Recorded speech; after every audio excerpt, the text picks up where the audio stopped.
प्रश्न, अकादमिक अध्ययन के रूप में अंतर्राष्ट्रीय संबंधों का मूल्यांकन करें।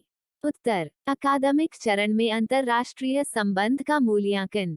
अंतर्राष्ट्रीय संबंध अंतः विषय प्रभावों के साथ एक अनुप्रयुक्त और बहुत व्यापक विषय है।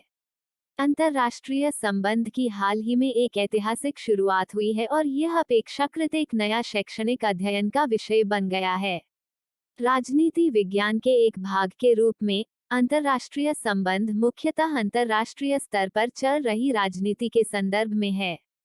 यह विशेष रूप से विदेश नीति के मुद्दों के विषय में सरकारों के निर्णयों, संघर्ष और शांति सहयोग दोनों चरणों के दौरान राष्ट्रीय हित के लिए सहमत करना, अंतर्राज्यीय संबंधों की पारस्परिकता और अंतर्राष्ट्रीय सुरक्षा से संबंधित राजनीति, अंतर्राष्ट्रीय राजनीतिक अर्थव्यवस्था, आईपी राष्ट्रों के मध्य व्यापार और वित्तीय संबंधों की चिंताएं आदि से संबंधित है।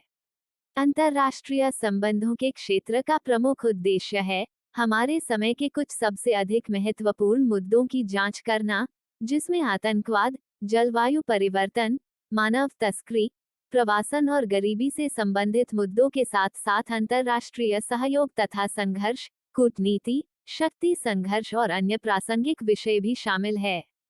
परंपरागत रूप से अंतर्राष्ट्रीय संबंध का एक महत्वपूर्ण भाग व्यापक रूप से अंतर्राष्ट्रीय ढांचे के भीतर राज्य प्रणालियों में परिवर्तन से संबंधित प्रश्नों का निपटारा करता है।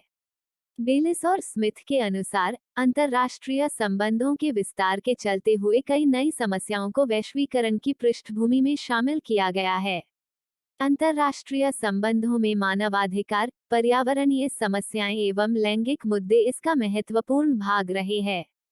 अंतर्राष्ट्रीय संबंध की परिभाषा व्यापक क्षेत्र के अंतर्गत आती रहती है, जिसने प्रत्येक राज्य के राष्ट्रीय हितों व अंतर्राष्ट्रीय कानूनों के अंतर्गत उसके दायित्वों के मध्य संबंध को स्थापित किया है। वैश्वीकरण ने हमें यह विचार करने पर विवश कर दिया है कि राज्य अब आत्मनिर्भर नहीं हैं, बल्कि वे राजनीतिक, आर्थिक और पर्यावरणीय मुद्दों पर अधिक अंतर्निर्भर और जटिल रूप से बंधे हुए हैं। एक विषय के रूप में इसकी स्थापना के पश्चात से ही अंतर्राष्ट्रीय संबंध के अध्ययन के विश्लेषण को विभिन्न स्तरों में देखा गया है। आइए विश्लेषण के विभिन्न स्तरों के माध्यम से अंतर्राष्ट्रीय संबंध को समझने का प्रयास किया जाए। कोई भी व्यक्ति या नागरिक अलग हो जाते हैं और वे विभिन्न राजनीतिक समुदायों या समूहों में रहते हैं। ये राजनीतिक समूह एक वैश्विक प्रणाली बनाने के लिए एक साथ आते हैं, जिसमें कई अलग अलग देश भी शामिल होते हैं।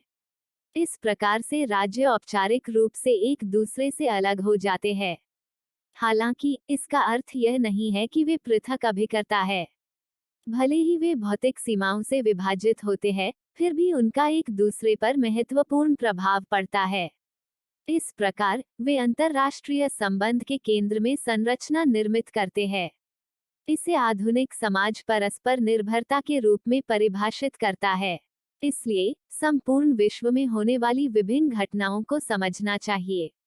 इसमें राजनीति, अंतर्राष्ट्रीय व्यापार और गैर राज्य अभिकर्ता सभी घटनाओं में अपनी समान भूमिका निभाते हैं, जिन्हें अंतर्राष्ट्रीय संबंध के संदर्भ में समझने का प्रयास करना चाहिए।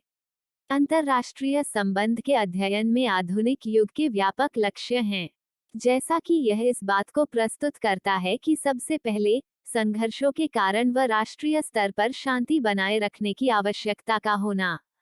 दूसरा, अंतर्राष्ट्रीय संबंध एक अंतर्राष्ट्रीय ढांचे के भीतर शक्ति की प्रकृति और प्रयोग को समझना चाहता है। और तीसरा, अंतर्राष्ट्रीय संबंध द्वारा राज्य तथा गैर राज्य अभिकर्ताओं की विकसित प्रकृति को समझने का प्रयत्न करते हैं, जो कि वैश्विक व्यवस्था के निर्णय लेने में एक अहम अभिकर्ता है। वर्तमान समय में विदेशी सहयोग का दायरा बढ़ रहा है।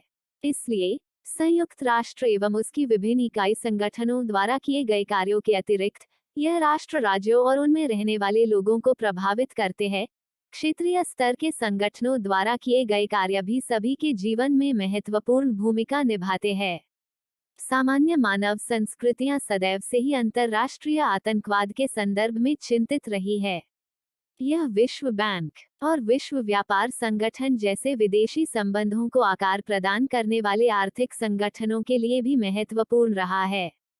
परिणामस्वरूप अंतर्राष्ट्रीय संबंध का अध्ययन करना छात्र एवं विद्वानों के लिए बहुत अधिक महत्वपूर्ण है।